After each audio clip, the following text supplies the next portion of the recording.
Yeah, so, yeah, why stress a dog out for 3 hours or 3 weeks when I can just stress a dog out for 10 minutes?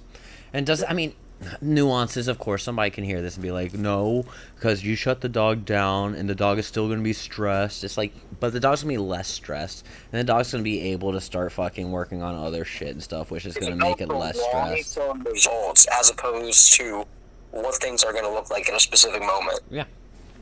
You can slow down any video. You can slow down any trainer's video and see a slight mistake that the dog maybe makes with its ears. Yeah. Or it could be completely normal body language. Mm-hmm. You gonna tell me my dog is anxious and afraid when he's doing zoomies in the backyard? Yeah. So you Okay. you wanna here's a little thing you can start doing for yourself to get better at understanding dog behavior. Okay. Find any trainer's videos, even my own, and what you do is you play them and you turn off all of the sound. You don't listen to any of the bullshit that we're going to say, and you just watch what's going on. And at that point, you can actually see when the dogs behave certain ways. You can see when rewards are given, and you can see when corrections and punishments are given. You can see the timing on everything. You can see if it's fair or not. You can see behavioral changes and everything. The amount of times I've seen a trainer talking about a dog and dog behavior, and I'm watching the video, I'm like, oh, that all makes sense. And then I go back and watch it on mute and just forget everything they said, and it's a whole different situation.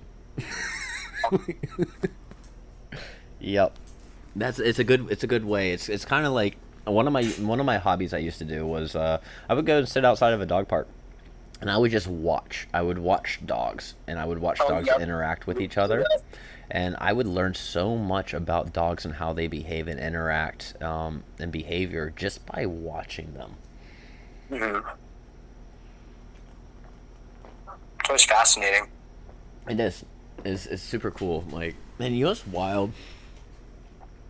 This is just dogs, right? Yep. You know how many other domesticated animals we keep as pets, right? And they Yeah. all have their own like subjective, unique behavioral traits and genetic traits. They all can be trained. Like, Dude, I was hanging out with my friends the other day, and they were showing me their cat, and they're like, "Oh yeah, it's clicker conditioned." yep. And I'm like, "Bro, only dog trainers say that shit." Yeah, I have a couple videos on my on TikTok where I classically conditioned a cat. The cat was extremely violent to anybody coming in, and they didn't initially hire me for training their cat. They they hired me for pet sitting. But I called them. I'm like, hey, can I work on training your cat? Like, because all I Yeah. had to do was come in, make sure the cat had food, water, clean the litter box, and leave, right? And it's like, but you hired me for 15 minutes. I'm here for 3. For the next, X amount of minutes, like 12 minutes, can I work on classical conditioning a cat each time I come over? They're like, yeah, sure, right? And oh my god, like within a couple days, the behavioral changes on this cat within a couple of days, just from exposure and classical conditioning, was Yeah. insane. Was insane. And it was wild. Like literally, you see the cat like attack my fucking hand and bite me. Yeah. To the cat literally coming up and sitting in my fucking lap. Like the behavioral change was insane.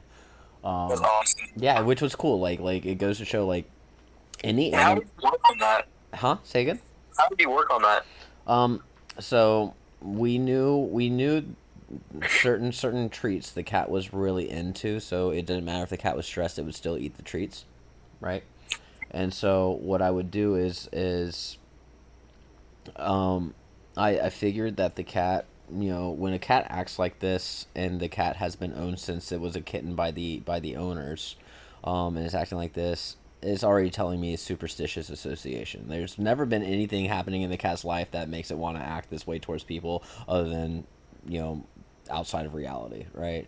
So Okay. so what I did was I made sure that the cat didn't really have space to go hide under furniture and stuff. And what I did was, while the cat was out and open, I would just walk by the cat, and as I walked by the cat, I would drop a treat. And then the cat would take the treat. Cool. I would just walk by the cat. Cat would take a treat. I would drop it, and they'd take a treat. And we did that back and forth for the first session, right? The second session, what I did was I was more coaxing the cat to see how close the cat would get to me on its own. So I'd toss a treat, not all the way to the cat, but like a couple feet in front of it. The cat would walk up and eat the treat, kind of look at me and stuff. And I would, I'm not making direct eye contact and stuff. I'm just looking off in the different directions, doing my own thing and stuff. I don't want to engage with the cat. I don't want the cat to freak out because this guy's looking at me and he's moving his body weirdly and shit like that. No engagement, just chilling. And then I would toss another treat, a little bit closer and a little bit closer, a little bit closer until the cat was just a couple feet away from me. And then jackpot, here's a whole bunch of fucking treats, right? Which is great because now the cat's getting a fucking bunch of the shit it likes while it's really close to me within distance, right? And then at that point, while it's enjoying these treats, I'm going to start doing weird movements. Maybe swing my arm up real quick, and if that freaks the cat out and runs away or whatever that it does, but if it doesn't, then that's great. I've swung my arm up, the cat looks at me real quick, kind of backs up just slightly, like a head back. And then it's like, all right, cool. I'm going to go back and eat these treats a little bit more. Right? And it's like, okay, great. So you're cool with being this distance from me while I'm sitting here. What happens when I stand up? I stood up and the cat's like, nope, I'm going to leave the room. I'm like, cool. Let's do the same thing, but a little bit further away. Where's your threshold? Where can you hang out while I stand up without you running away? Right. And so we did that, and then we started working it to get it closer and closer while I stood up, and then I stood up and walked by it. Then I stood up and walked by it, circled around, sat back down, and so on. So it was just little processes of figuring where's the distance, what can I do to keep it within my vicinity, a lot of exposure, which is flooding, just different things, and the entire time it also got the things that made it feel good, those treats. Yeah. Until one day I was sitting there with no treats, and I was just sitting there, and I let the cat, come to me. It's like you come to me. Actually, I did have a treat actually at that point. I had it in my finger, and my hand was out, and I just laid it out. My hand's on the ground. I'm sitting on the ground. My hand's on the ground. The treat in my fingers. If you want a treat, you're gonna come and take it out of my hand. And the cat came and took it out of my hand. It's like, great, cool. I did it again and again. And then eventually the cat was like, you know what? I'm going to boop your fucking hand with my fucking face. I'm like, awesome. Now you're spreading your scent on me. That means you're accepting me. Cool. Right. Now, I never got to proof this cat. I know that I built a relationship and bond with this cat. I don't know if the cat was the same way towards other people. They have told me since then that the cat is a little better with other people, as in it doesn't run away and hide under furniture when other people comes in. It will still hang out in a spot in the open while people are walking around and stuff. I'm like, well, there you go, that's great, cool. But they did tell me they told me the cat is still, if somebody comes up and tries to reach at the cat's gonna bite them. They feel that way. Nobody's ever done it because they tell everybody don't try to pet my cat. But they what they told me, and I trust them. To tell me the truth, that they know their cat better than anybody. If they say that their cat's going to bite somebody still, then yeah, I trust them that their cat will still bite somebody. But we still made a difference to where the cat's less skittish. Yeah, right. So. It makes matter. Yeah. It's all the progress that the people want, literally. Yep. So. It's the progress that makes things 1% more livable. Mm-hmm. Yeah, so you said your current dog that you have... They didn't even have a problem with it. Yeah, say again? Before you even offered, they didn't have a problem with it. No. Before I offered, they didn't really have a problem with it. The cat just ran and hid, and they just dealt with it. It wasn't an issue unless somebody reached in to grab the cat, and then now they're getting fucked up, right? Yeah. It wasn't an issue. I just wanted to... Since I know learning theory, and I know any animal that is cognitive enough to make decisions on their own, operant, right? Operant animals...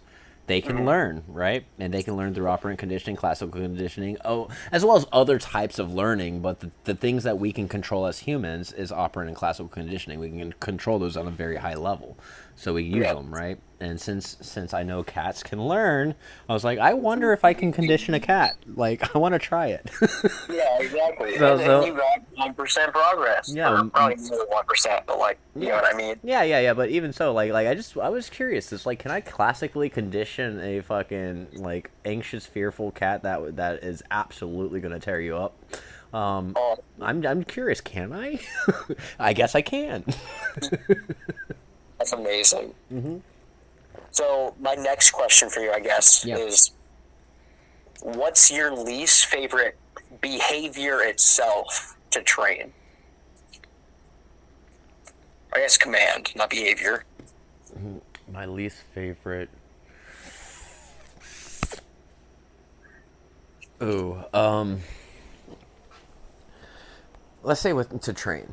Not to command, but to train. That's a better word for this one. Okay. Least favorite behavior to train. Um, dogs that have like potty accidents all the time inside. Oh yeah. Right? It's because like potty training's not that hard, but it's also very easy to accidentally condition a dog to go inside, right? Yeah. And be okay with going inside. And once they form that fucking habit of going inside, it's extremely hard to break it. Mm. Right? And like the bad thing is like when it comes to potty, it's very different than a lot of other things. You really can't punish a dog for peeing or pooping in the house when you see it happening, right? Because you're gambling associations. You may get the right association that peeing and pooping inside is wrong, right? But dogs are very bad at generalizations. So they're Yeah. more likely going to generalize that peeing and Pooping. pooping in front of you is bad, so I'm going to learn to hide it better, Yeah. Or right? you get a dog that forces itself to be constipated. Yeah, yeah. So I mean, that's one that I I don't like to work on and stuff. And a big reason why for that is not the fact that it's hard to break. If it's habitual, then yeah, it's a lot harder. If it's not habitual, it's usually most of the time it's usually like the dog's just not let out enough. Yeah. You know, or another aspect would be like, let's say a dog is a dog's using the bathroom outside, fine, right? Go and poop outside. But then when they come inside, they go poop inside too, right? Easy Yeah. fix. Just wait outside until the dog poops twice, right? But if you let it go on for too long, then it can become habitual. And if it Yeah. becomes habitual, then it's a lot harder to deal with. Yeah. And at that point, I think the best way to do it when working that type of situation is just let the dog out a lot, all the fucking time, right? And that usually fixes it for the most part. Yeah. And then you can start extending the amount of times between when you let the dog out, and until it becomes like a regular thing, right? Now, on top of that, other things and stuff like, for instance, if you're free feeding, stop free feeding, create a schedule so you know you can start scheduling when your dog poops, right? That's one thing. If your dog is like, if it's one thing if your dog's just like marking a little bit inside or whatever, but like if your dog is actually letting out like a puddle of urine, Mm. that means your dog had urine to release, right? So that means the dog had to fucking pee. The dog's not being let out like enough, Yeah. right? So usually that's what fixes it. Now the hardest part about it is the owner and their schedules, right? Like that's usually the hardest part about it. If you're, so it's like I don't like inhibiting water a lot because then water becomes like a crazy resource, right? And then whenever you give the dog the water, they just gulp it all down as much as possible. And then now you're going to have that issue where they're going to fucking like pee like 3 or 4 fucking. It's like you drinking a bunch of cups of coffee, right? You're going to end up Right. fucking like peeing like 4 or 5 times in a row type shit, right? Yep. When your bladder fills up. It's the same thing. It's like they're going to gulp down, and then you take them out to go pee, and then 15 minutes later they pee inside. It's like, well, yeah, they just gulped down like 3 gallons of fucking water. Of course they're going to Right. fucking pee a bunch, right? So I don't like to inhibit water. However, there is a time and place for it. For instance, if you don't normally inhibit water intake throughout all of the day and shit like that. However, in the morning, they get their water and stuff, and then before you go to work, you let them out to go to the bathroom and stuff, and then no more water until you get home. I feel that that's fine because the majority of the time that they're out of their crate or they're out and about, they have water, that normally doesn't, that usually won't make it to where the resource is so severe that they have to fucking like gulp it all fucking down, right? But I would say, like, for that, like, if there's a pee thing in the morning, you know, give them some water, but don't give them like an entire fucking like gallon of water. Give them a cup or two, so that way they feel like they quench their thirst and stuff. But it's not enough to fill up their entire bladder to where they have to fucking pee in their crate. Yep. So it's back to owner habits. It always leads back to owner habits. Yeah. What about you? What about you? Is there a behavior that you found really difficult for? You said your dog was reactive at one point. Yeah. What was the hardest behavior for you to get over with your dog? God. So it's not with my dog, but with I had a foster German Shepherd at one point that I had from 3 months to 9 months, and for so long. So we're having this conversation, you and I, right now. You keep talking about this superstitious association, saying it can be with people and stuff. And so for these 6 months that I had this dog, I thought it was like genetic fear.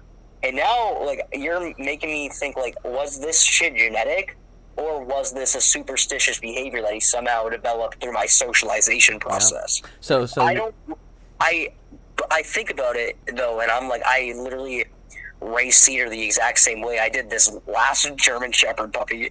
So I'm like, fear is my least favorite thing to work through, I'll probably say. Yeah.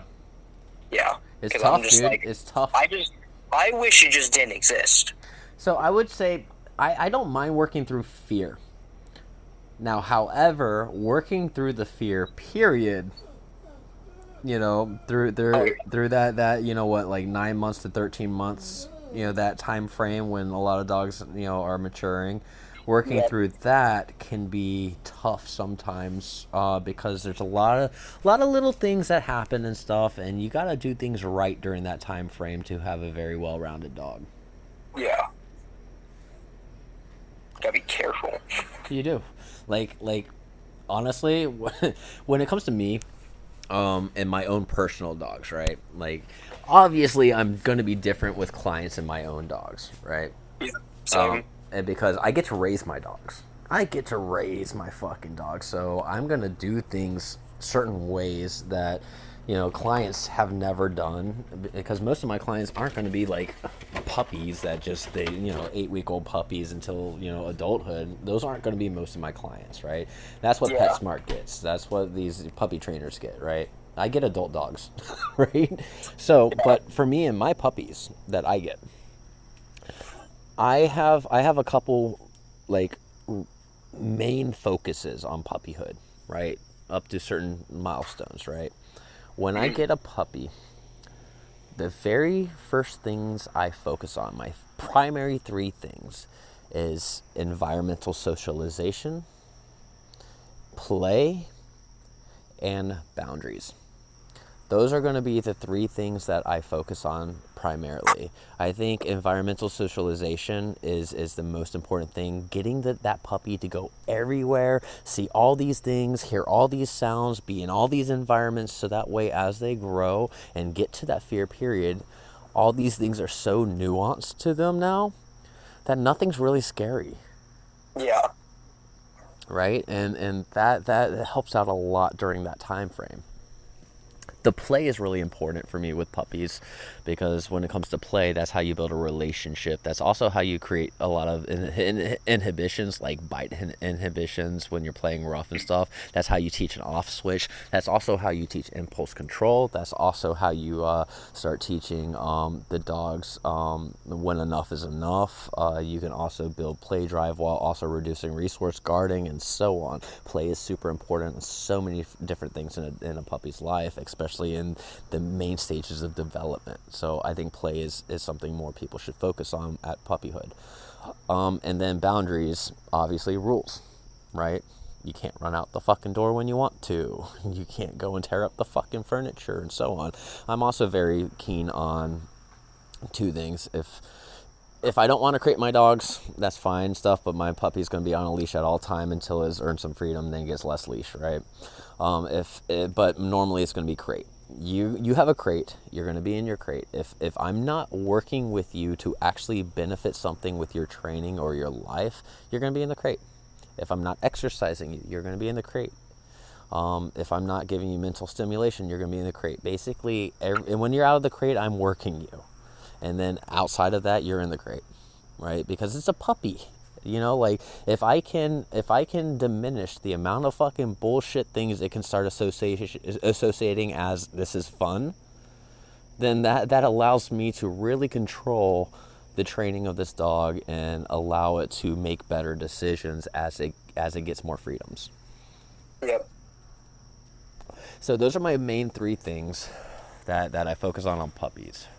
Now, as they start aging, you know, that's when, you know, obviously, you know, they're going to be potty trained as puppies and stuff, and we're going to start working on some basic commands and things like that. Like, that comes with it, but those aren't my main focuses, right? My main focuses are those other three things.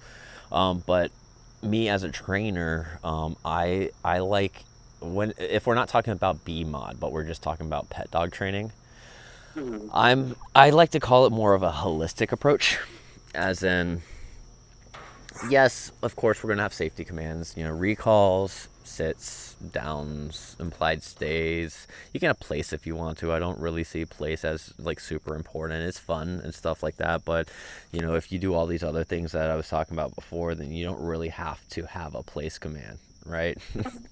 and because place command is great for dogs that don't know how to fucking chill the fuck out. Yeah. Right, but if you do the right amount of environmental exposure and stuff, then your dog knows how to chill out. Like, look at homeless people's dogs, for instance, right? Dude, yes. If you really want to see what a dog that has a lot of environmental exposure looks like, look at a homeless person's dogs. They don't get well-bred, purebred dogs. They get the shitty fucking backyard bred fucking strays that nobody else wants. And those dogs are chill as fuck. They just fucking exist and they don't fucking care. They're just like, I'm just going to chill here, right? Homeless people, they're not training their dogs really. Some of them may, right? But most of the time, the dogs are just exposed to so many different stimuli and so many different situations and learn to fucking exist in that world where you're existing everywhere, always, with all these things happening. Again, it becomes nuanced. It's pieces of furniture, and if you do that with your dogs, raising your dogs, like, your dogs are going to be chill. You don't have to have a place command, but you are going to need safety commands. Again, recalls, implied stays with your downs or your fucking sits, and then from there is rules. You're not allowed to go in the trash can. You're not allowed to just run out the door. You're not allowed to run in the street, and so on, right? There's going to be rules.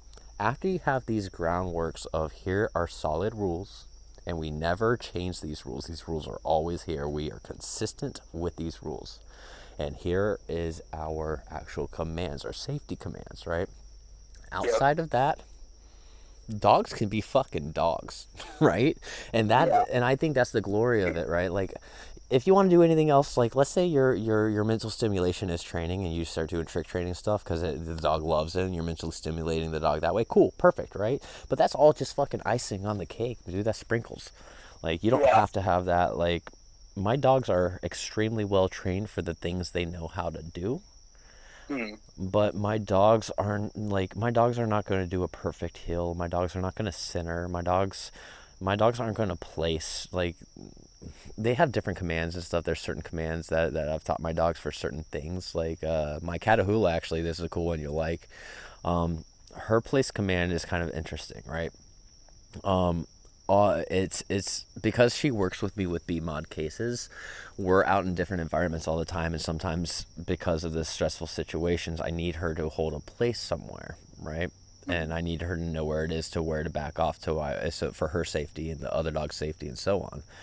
And so what I've taught her, that if I take a stick or my foot or something and draw a hard line somewhere, I point at it and I tell her place. As long as she sees where I point at and sees that line, she knows that's place, right? That's awesome. It doesn't matter where it is. That's place. And then if I move somewhere else, like I can be in the same environment, move somewhere else, and draw a new line and say place. Now it erased the old place, and that's the new place. And then if I say other place, it doesn't matter where we're at in the yard. She goes to that place. I like that. Yeah, actually, that's really smart. yeah, it's fucking sick. But I trained that because I realized after doing a couple BMOD cases with her, whereas like she has Nezzy back, and she will back up until I tell her to stop and stay, and she will stay there. I thought it was just much easier if I could just figure out a way to just say place, and she just goes straight over there to place no matter where it is, and I don't have to bring anything extra with me, because I could bring a mat or something like a yoga mat and teach her that's place and just put it somewhere, but it's just much easier for me to just draw a fucking line real quick and just fucking say place. It's just much fucking easier. No, I agree. The less effort, the better, man. Work smarter, not harder. Absolutely. So yeah, my dogs are highly trained on what they know. But outside of that, my dogs get to be dogs. And I don't command my dogs all the fucking time. Like, people see stuff, like, whenever they see, like, my training videos of my own dogs, what you'll see is once every 3 to 6 months, you'll see, like, 3 or 4 days of, like, nonstop training videos with my own 2 dogs. Mm-hmm. And the reason why is because for 3 to 4 months, I don't have to tell my dogs shit. They just exist, and they do the things that they want to fucking do without me having to tell them anything. However, we all know, anybody that knows training knows that if we're not reinforcing things, then it goes extinct, right? Yeah. If we're not punishing things, it goes extinct. And so eventually they start getting sloppy on stuff, and right when they start getting sloppy, it's like, all right, let's do like 3 or 4 days of training, and then you're good to go for another 3 or 4 months. Let's fix that right up. And it makes my life very easy. It makes my life with my dogs very easy. And we get to just have fun together rather than have to constantly be training and have to constantly be commanding and have to constantly be telling them what to fucking do. It works out. I really like it. And I feel the same way about most pet owners. They don't fucking care if their dog is in a perfect hill. They don't fucking care about any of this training language that we speak and the science behind it. They don't fucking care if the dog is in a perfect place. They just want a well-rounded dog that can listen to some basic commands and not be a fucking dick. Right, exactly. Right? So if I can do the same thing I do with my dogs with people's other dogs, if we're talking about like obedience and advanced obedience and shit like that, if we're talking about just obedience, not behavior cases, that's how I like to train dogs. What are your goals? Well, I want my dog, I want to have fun with my dog. This is normally what the goal actually is. I want to enjoy being a pet owner. Perfect. Yeah. I can absolutely make you enjoy being a pet owner. Like, absolutely. Exactly. Let's make that a new wonderful life for you, new pet owner. Yeah. And now if somebody comes up to me and they're like, I want my dog to be impressive. I want to walk around and be able to like puff my chest out and be like, yeah, look at my fucking dog fucking walking center with me. And then I can say left and right, and they're in perfect left and right hills, fucking eyes gazed up on me and shit like that. At that point, yes, I can train that. However, I don't want to. And I have trained, like, you can see a Cane Corso doing like fucking badass heels with me and shit, right? I can absolutely train that. However, what I'd rather do is I'd rather fucking send you to a sport dog trainer and then you can have the most badass fucking dog that does all these fucking cool ass fucking things for you so you can show off in front of people. Like, that's cool. And it's good to know what your forte is, you know, because you have your niche and it lets you have fun there. Absolutely, right? Like, you also sometimes you stick out too much and people start looking at you for something that you don't want to be. Yeah, absolutely. So that's another thing to be careful of, I feel like. Well, for sure. Like, if people start knowing you for certain things, right? Like, let's say that Cane Corso, right? I only made a couple of videos of them because I would have loved to show that Cane Corso off a lot more. But I didn't want people to see me as that trainer, right? Because I know that if that got traction, just like with the reactive grooms, right? That got traction. That's why I do a lot of BMOD cases now. Right when it gets traction on the business side of things, that's the moment that's all you're getting. Yeah. It will come in waves for sure, but like, I don't want to be that trainer. I don't want to be every single dog that I get. I am teaching fucking perfect heel with perfect engagement and doing all these fucking cool tricks and shit like that. I don't want to do that. I want to fucking just make dogs enjoyable to fucking be around. Yeah, exactly. And so yeah, like, so I didn't showcase that Cane Corso a lot, and other dogs that I have like that I've worked that avenue, I don't showcase them a lot. However, there are certain dogs, like for instance, I will work with people that want service dogs, right?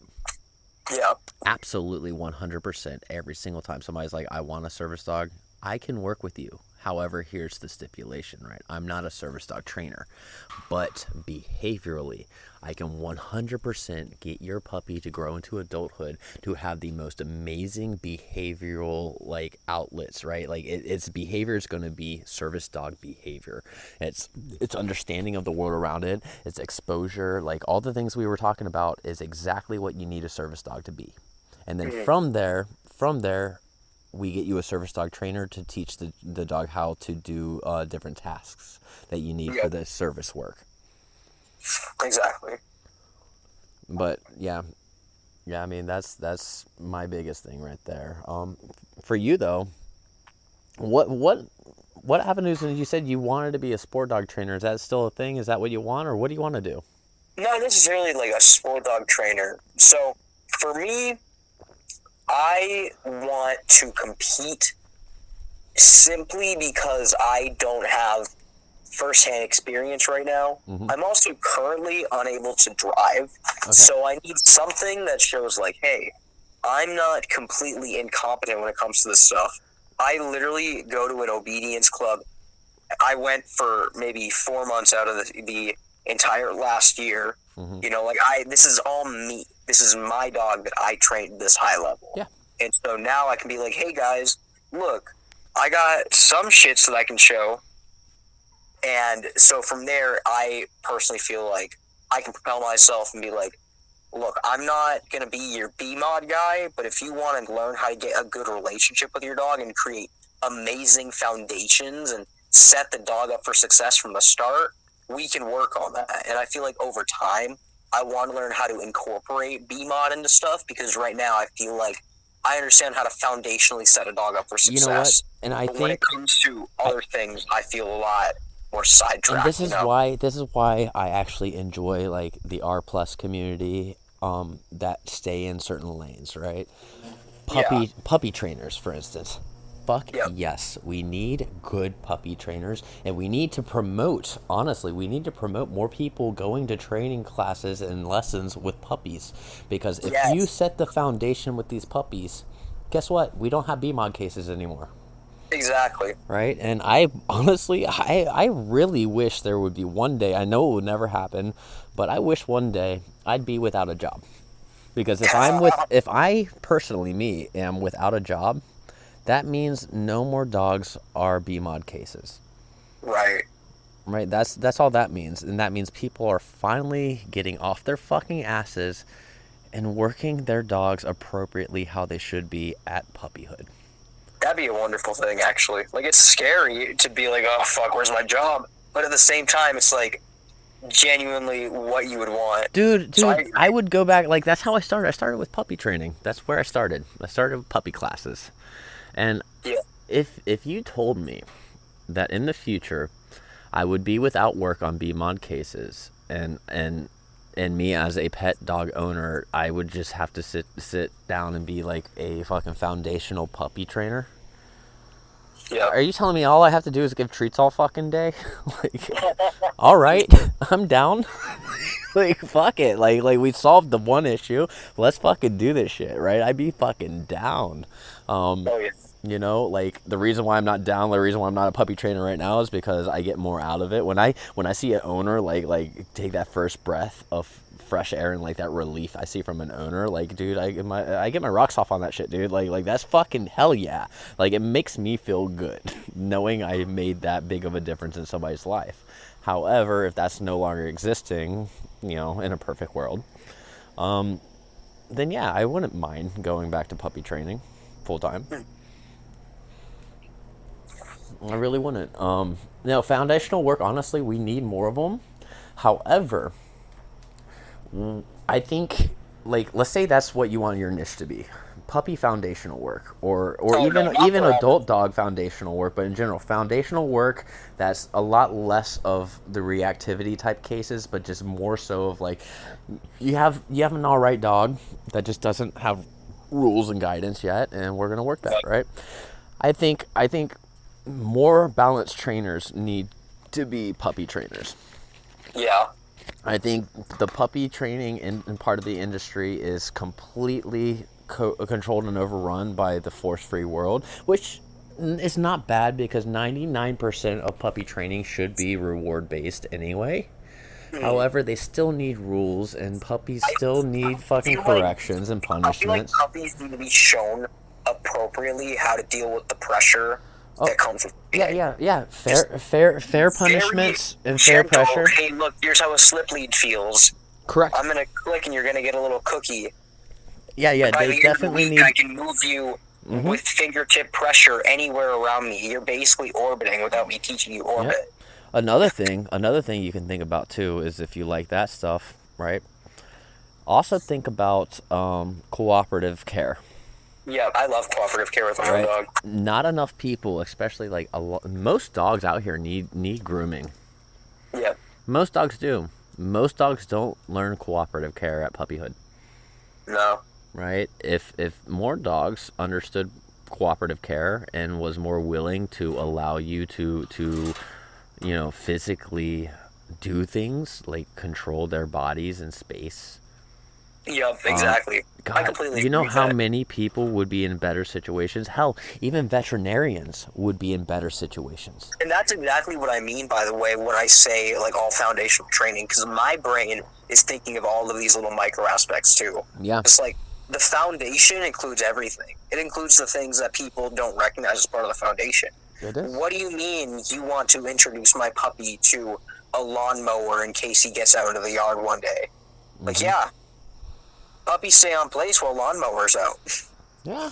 No, yeah, exactly. Like, I think a lot of people forget, like, we cannot assume or anticipate every single event that's going to happen in a dog's life. However, we can prepare for it. See, yep. We can absolutely prepare for it. Back to the dog trainer mindset versus the regular person mindset. Right? Absolutely. Like, fun thing, I had an event the other day, right? And one of my students, I'm a mentor as well, and I take in students to teach them everything about dog training and stuff. Well, anyway, she lives 4 hours south of me, so a lot of the stuff is more of virtual type teaching and answering questions whenever they call me and stuff, right? And it's 4 hours away. Well, I had a very awesome event where I was, reached out to for this dog event to speak at, right? To teach about learning theory and behavior and stuff, right? Yeah. I was like, great, awesome. And there was two times that I was supposed to speak. It was like 9:40 in the morning, and then the other one was at like 11 a.m. or whatever for this event, 2 times or whatever. So when people, obviously it's a large event, so people are going to come and go. And so in the downtime though, I went and picked up my mentee, and I brought her up. What was really cool was during that time we had where I'm at right now. We had an overnight. Scheduled. So I slept on the couch. She slept on the bed, but she got to do this training with me with this overnight. We went to the event, and then after the event, she went to go to a training session with me, and then from there, she brought her dog with her, and we brought her dog to my 2 dogs on my property, so we can work a little bit of BMOD stuff with her dog when it comes to like resource guarding stuff. I think I actually might have seen this on TikTok. Yeah. You probably saw multiple videos from me and from them where you see us working like dogs in the background and shit like that, like between each other. You went to the beach, didn't you? Yeah, we went to the beach as well. Yep, with her I saw corgi. exactly those videos. Yeah, Livy, Talisi. Yeah. So what I was getting at though is the event, right? Yeah. One big aspect, I love teaching and doing seminars and speaking to crowds. I really do. However, when it comes to events like this, my goal is not to speak to crowds and educate. My goal is to make connections with other professionals in this industry in my area, whether they be people that are competitors or people that are not, right? And so I made a couple really cool connections, and then I found out that there's organizations that know who I am, that I never knew that knew who I was, right? Which was cool. But one of the connections, this is where I wanted to get at with this long-winded fucking explanation. One of the connections I made was with a veterinary clinic, and they had multiple people there. And after having a very long conversation with them, I'm going to be doing another part of my business, right? I realized, a long time ago, like, and I had a client actually, they needed help with their dogs getting to the vet and so on, right? And so I helped them with that one day, right? Help them drive their dogs to the vet and shit. However, when a dog is injured or sick and stuff like that, they're a lot more reactive than normal, right? Even the most behaviorally sound dog can be a bite risk when they're injured, right? And there's a lot of people out there, again, that can't even get their dogs in cars to go to the vets. Some dogs can't be muzzled and so on. Some vets can't control dogs and so on. So I talked to this vet, and they took a stack of my cards, and what we're going to be working out is a lot of their clients, if the people that need to come to the vet, whether it's emergency or not, if it's an emergency, I will absolutely, in the middle of a groom, I will say, hey, I'm going to leave all my equipment here. Your dog can have a break. I have an emergency vet thing I have to take care of, and I will be back, right? I'm on call for this shit. And so if the vets call me, they will pay me to come out, help them muzzle a dog so that way they can continue safely. If they have clients there, clients that can't get their dogs, prepared for the vet, whether it's like muzzling ahead of time or even getting the dog in the car because the dog just doesn't want to and they can't control the dog or whatever, I can be on call to show up and do that and get paid to do that, right? And that's just a whole nother avenue of this dog stuff that nobody's touching on. Yeah. Right? And I'm not afraid of dogs that want to bite me. So, yep. Here we are. Right? So that was one of them. A secondary person that I met was a mobile groomer that has a grooming van. Obviously, they're competitors, but we're in different parts of the grooming world. Right? In-home service is me, grooming van for them. Right. And most groomers stick to a single little area while I do my entire city and surrounding areas because I can. And I also, we were talking about routing earlier. I do it really well. For instance, if I want to go outside my city and go to like St. Augustine, for instance, which is like an hour drive south, I will absolutely do that. I have clients in St. Augustine for grooming and training, right? Nice. But what I do, though, is I have set them up to where every single St. Augustine client I do on the same day. So I drive down, I spend my whole day there, and then I drive back up. Done. Right? So that way I don't have to waste a lot of gas going back and forth and time going back and forth. Yeah. So, anywho, this groomer competitor, right? We started talking and stuff. And we came up with this really cool idea, right? And I've been thinking of this idea for a while. I just didn't know how to implement it because I don't have generators and stuff to do grooms that are not at somebody's house. Right. But I've been wanting to do this thing for a while, so we've set it up to where we're going to collaborate to where we split the profits. And what we're going to do is we're going to set up doggy beach days where I can take 4 or 5 dogs at a time to the beach for a couple hours. And then after they're done with the beach, I drive around, I pick the dogs up, we bring them to the beach, we have a lot of fun at the beach. And then the mobile groomer is sitting there waiting for me, and they give the dogs a bath, condition, brush out, and blow dry, right? Nail trims and all the shebang. And then I bring the dogs back home. So they get a beach day and a fucking bath groom.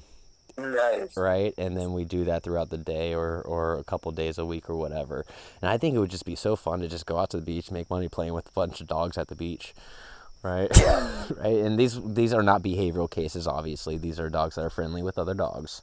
Yeah. But I got the idea because I saw somebody that's on the West Coast that takes like pack hikes through the mountains, and they literally like $100 per dog for like 3 hours. They go on hikes and they pick up the dogs in like their SUV, like 4 dogs at a time, and they just for like 3 hours go and hike around the fucking like trails in the mountains, and then come and then drop the dogs back off. They do it like twice a day, and they just made like $800 that day. That's awesome, man. You know, and I'm like, dude, that's what it's all about, right there. Mm-hmm. Being with the dogs. Correct. Now the dogs are getting a lot of stimulation. They're getting exercise. You have an enjoyable day at the beach. Like, that's what I was thinking, is like at the beach. But the problem at the beach is you got salt water and you got sand. That's different than hiking trails, right? And so it's like, okay, I can understand. Jacksonville, Florida? Yeah, I'm in Jax. Is there not a lot of trails there? There's not a lot of trails out here. There's some, but they're not really fun, like hiking trails and shit. It's just like, it's kind of shitty trails. I mean, we're in Florida, you know, flat. That's fair. So I was thinking, like, beach is fun. Beach is great. We can definitely do beach. But with the sand and the saltwater stuff, they're gonna come home just fucking gross, right? So how do we achieve to make them come home being better than what they were? Let's add a fucking bath to it and a blow dry, right? But how do I do that? Now I have a way to do it. That's awesome. See, and you said you went to marketing school or like business school for a while? No, I actually dropped out of college after like 3 weeks, man. I heard somewhere from you, I swear I got the memo that you did some like marketing something. Yeah, no, I did marketing, and graphic design and things like that. So what I did was, I basically self-study enough to where I have the skills, and then I would fucking go get a fucking upper level management job in that fucking industry. So for a while, so that way I can learn the fucking industry shit. And then I would switch fucking like jobs real quick on something else, like marketing to graphic design to operations management and things like that. So that way I have, because I knew I wanted to own a business and fucking run it, but I needed the skills to fucking do it successfully. So might as well be paid while people teach me the fucking skills on a high level. That's fair. So yeah, that was that.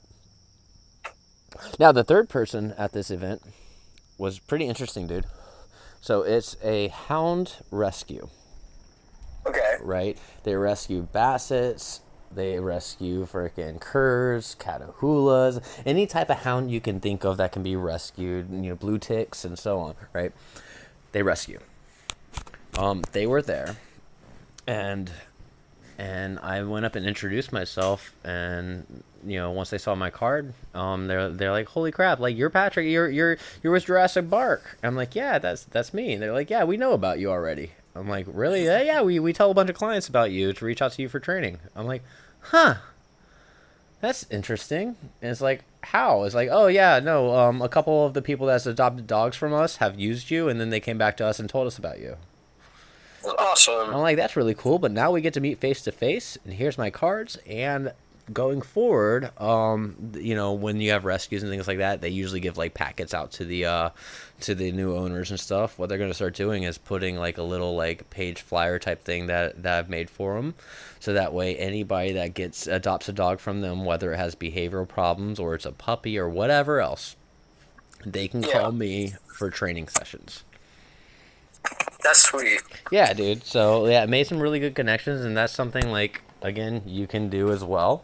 Like, make connections whenever you have events and shit. You don't even have to fucking like be invited to speak at an event or have a fucking booth or anything. Just show up and start talking to people. Walk up in there. Yeah.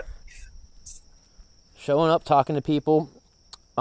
Marketing wise though, thinking outside of the box is really important too. Like, one of my favorite things to do, dude, is I go to the tennis clubs and I ask them for tennis balls.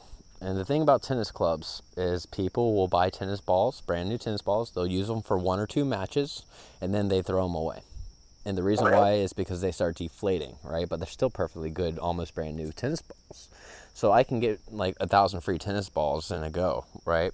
And then I will go around to all the dog parks in the area, and I will start handing out my business card with tennis balls. Nice. Free marketing. That's a good one. Yeah, there's a lot of things you can do with it, dude. So, It's fun shit. Did you have any other questions? Let's see.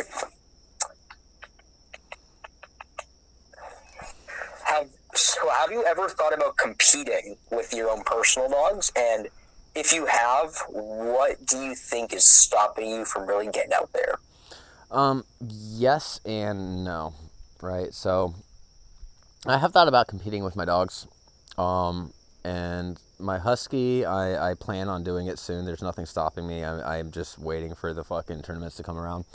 And it's going to be fast cat for my husky. My husky has an extremely high prey drive, and it doesn't matter what it is. And my husky is also fast, right? So I think naturally, because that's all fast cat is. It's just, instincts, right? It's genetics. And so I think my husky would have fun with that, and that'd be fun. I don't have to really do much training for that. And then as far as Nezzy goes, right? I'm not going to do any confirmation. She is a purebred Catahoula, but she also has a slight underbite, which is a major fault for Catahoulas. So I'm not going to do any type of confirmation competitions with her. However, she is also trained in hunting. And so I was thinking like something that she may enjoy that I could do is something like barn hunt or something like that. And I think that would be fun for her. However, she's also content doing all the other things we do, from trail hikes. She also kayaks with me. She does hunt. She wild boar hunts with me, and so on. So she's very fulfilled, and I don't really necessarily need to compete. Yeah.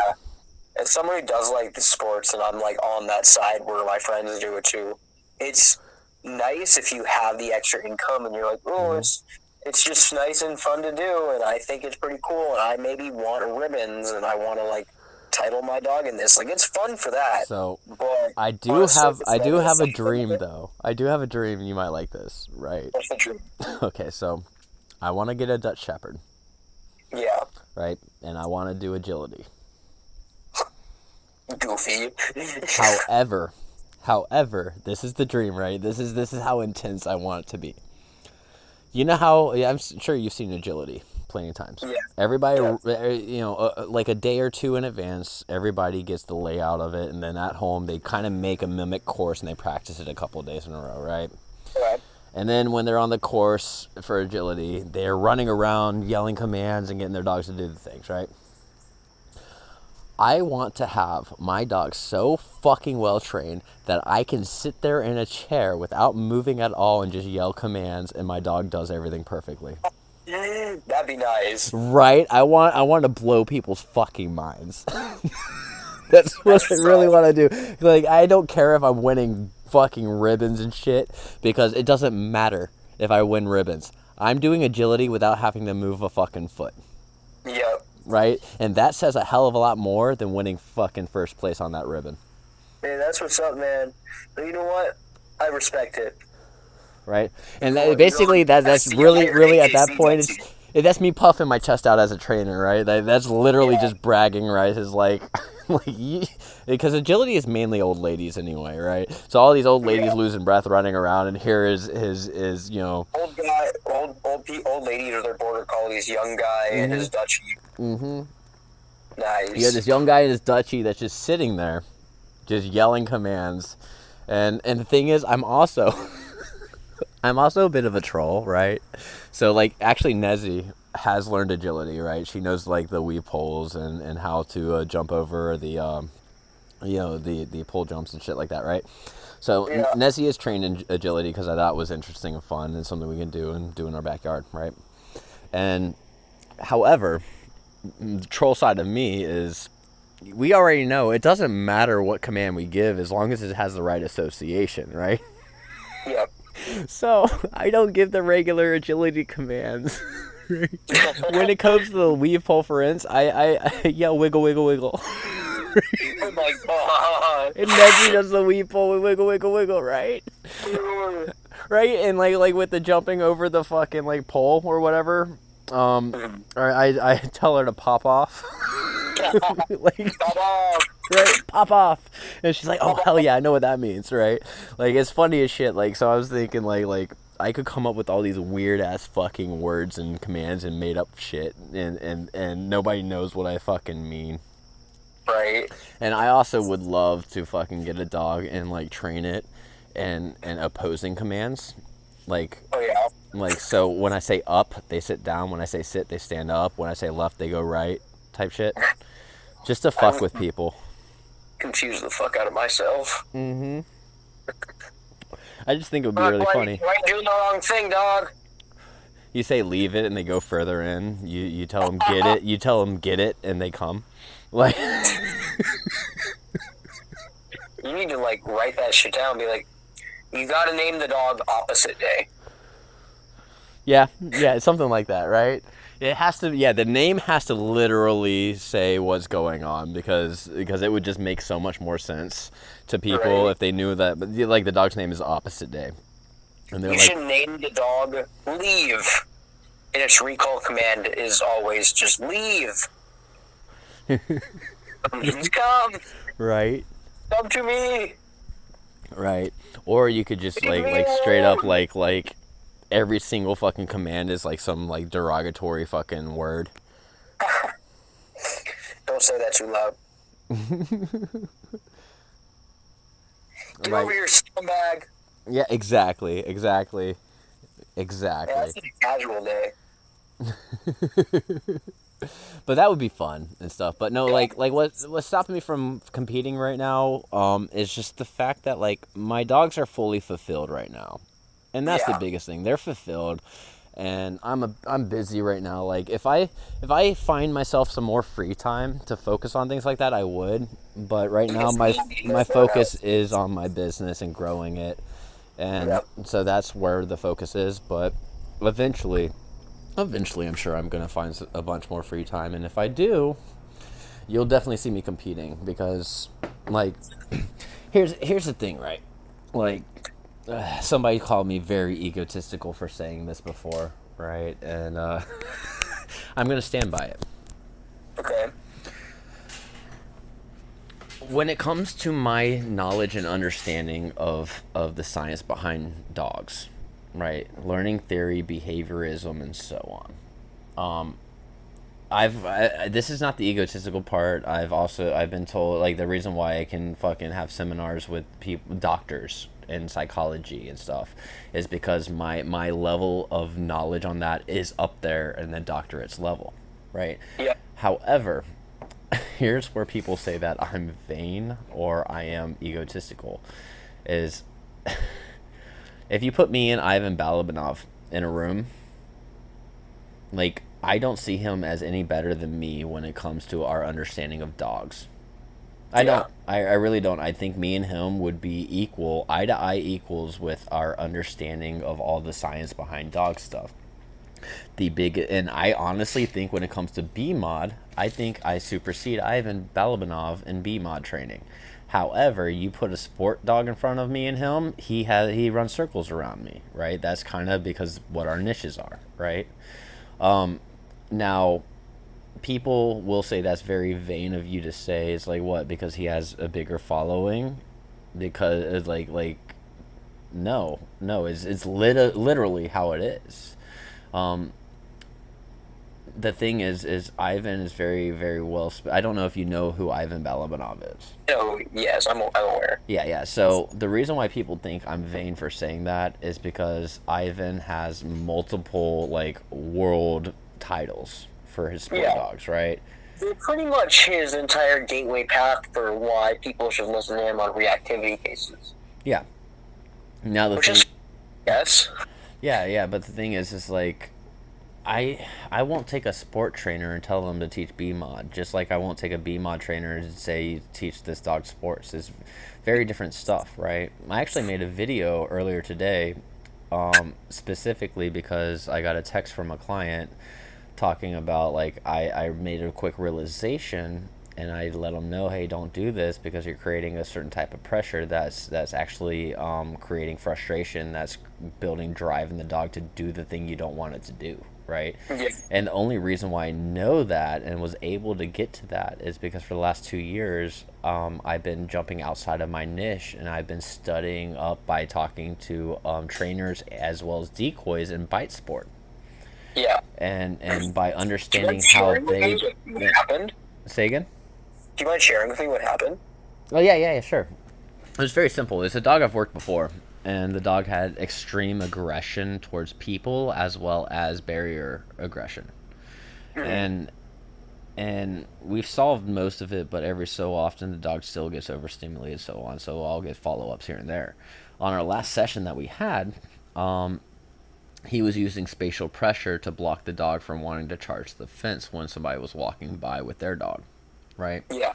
And it was working. Obviously, the dog, not obviously, the dog didn't charge, and but and I was leaving the session. I was walking out the gate during this time, and I looked back because I heard this dog, and Sammy, and I heard him whining and stuff, and saw him like kind of trying to go left and right, going around this person, and just I heard him starting to get amped up.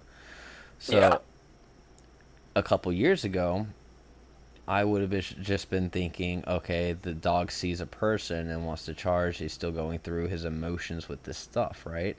But Mm-hmm. after multiple years on a regular basis talking to sport dog trainers, specifically in bite sport, and understanding how they build drive, right? I made a realization right then and there that what you're doing is no different than what people do with an agitation collar. You're creating a Yeah. pressure that is building frustration that is pushing his drive to want to act, Mm-hmm. right? And so I let him know, I'm like, hey, stop doing the spatial pressure thing, right? We've already worked Sammy through all these emotions and stuff. He should be good. Stop doing spatial pressure. And I got a text from him. I will pull it up for you right now. Okay. 1 second.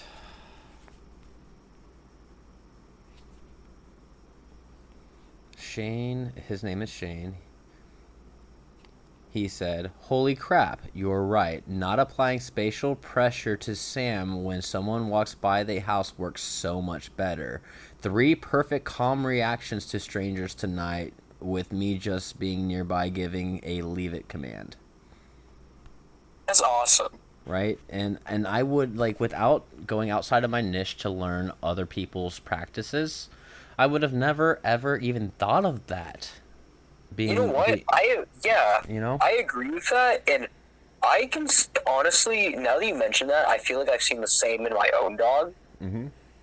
where like spatial pressure in a situation where he wants something works a lot worse than me just saying no, just knock it off. Yeah, absolutely, right? And it's also helped me out in a lot of cases where we're working leash reactivity, Yeah. right? Because again, just like an agitation collar, what happens with a lot of people walking their dogs, the dogs see something, a stimuli that it wants to get to, Yep. and it's not aggressive, but it's pulling, and the owner is pulling back against the dog. The dog continues to pull, and they pull against the dog, and they're slowly making their way closer and closer and closer to the thing. The dog's still pulling, and eventually when they get to the thing, the owner tries to pull away, and the dog, last ditch effort, bites onto it, right? Right. What they are doing is 2 things. First off, it's the same thing. They've created pressure that creates frustration, that builds drive to go towards the thing, to make them pull harder, that they're pulling against, and it's a circular thing. The pressure builds more frustration, builds more drive to pull towards the thing, circular thing, and keeps going, right? And finally, once they get to that thing, the dog's over threshold, right? Secondly, they're also teaching oppositional reflex. Right, and oppositional reflex is not an innate thing that dogs naturally have, but they learn to push through pressures. That's all it is. Oppositional reflex is learning to push through pressures, and so they train the dogs exactly how bite sport trainers train their dogs to bite things, right? Yep. And so, like, understanding that, something I would have never understood in my niche without diving into the bite sport world, has allowed me to elaborate better to the owners of why the dog is acting a certain way by what they're doing. And so I think it's really important at this point, like in my career, like I think it's important to dive into all these other worlds of training.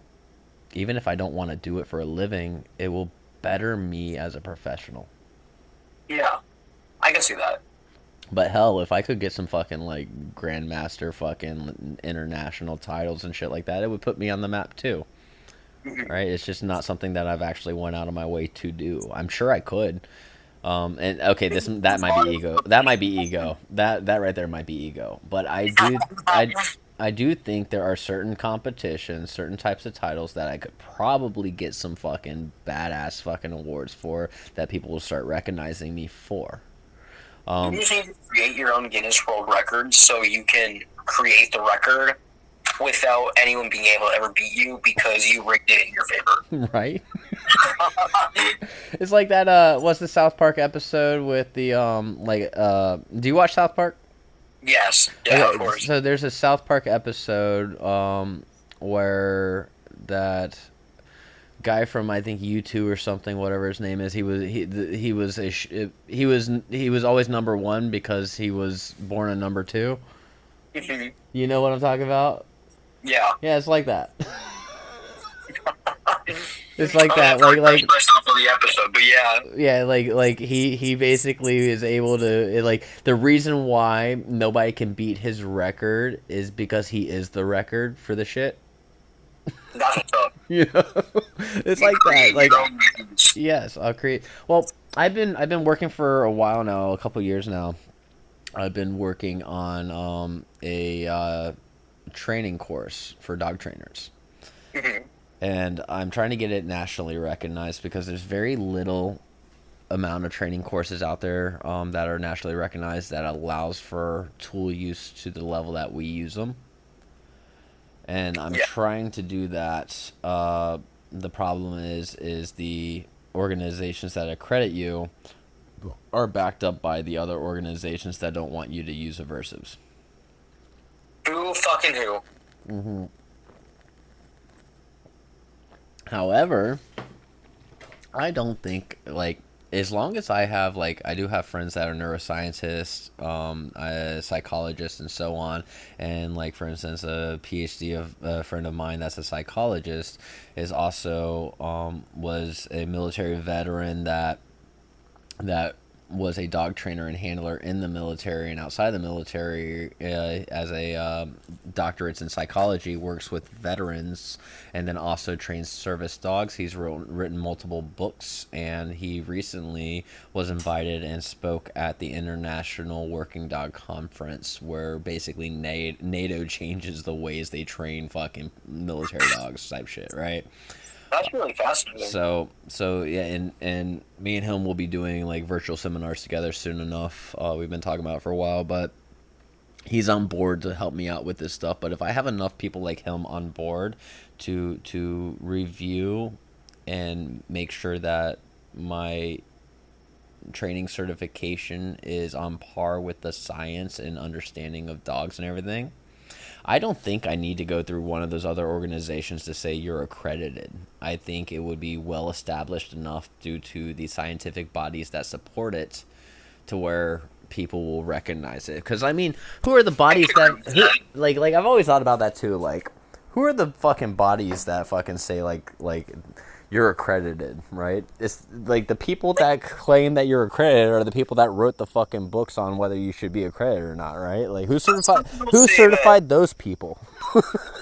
Some people's sources will be like they'll have been on CNN once or twice for dog training in high school, and that's their credit. So if you have these neurosurgeons for dogs who are in your back pocket with these PhDs, absolutely. Why do you need a board? Yeah, exactly. You got friends, and I don't think science is very biased. Let me just say.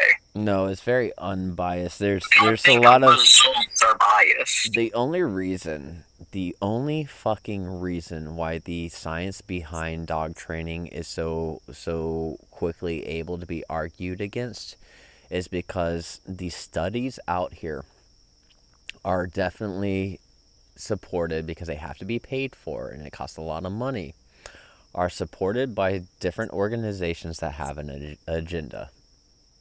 And I mean, it's the truth, really. It is. If you ever read any of these studies, you can see the organizations, let's say it's a force-free veterinary organization, right?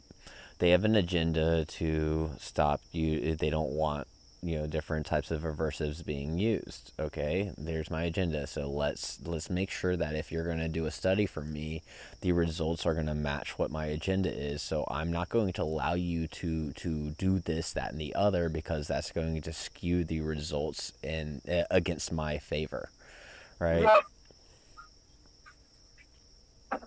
It sucks, but all these studies are either like survey studies that have like correlation without causation. They are either biased. They don't have a large enough data pool and stuff. They all say it in the studies too. Like they'll legitimately say, "Hey, this study is biased." It's like, okay, thanks for telling me. Thank you. Yeah. But anyway, man, it's getting late for me, and we've had multiple hours on the phone now, right? Oh yeah, So I appreciate your time. I think I'm going to end it here. for sure. I would love to have another conversation with you in the future, just like this, and we can like deep dive other topics, like really deep dive some shit if you want. And yeah, it was a good talk. I appreciate it so much. Yeah, same to you. Appreciate you having me on. For sure, and talk to your roommate. See if they ever want to do a podcast episode, because I would love to find out. Because since they went through the Tar Heel Canine Yeah. Academy or whatever, I would love to hear what their like take is from a first person perspective that actually did the course. I never did the courses. I just know the people that run them, and I know how good they fucking are, and that's why I promote them. But I would love to hear their perspective of it. So For sure. Yeah, I'll have to talk to him. yeah, that'd be great. All right. All right, That's well, great. you have a great night, and I will talk to you soon. Same to you. All right, Thanks, bye. Patrick. Yep. All right. Bye. Night.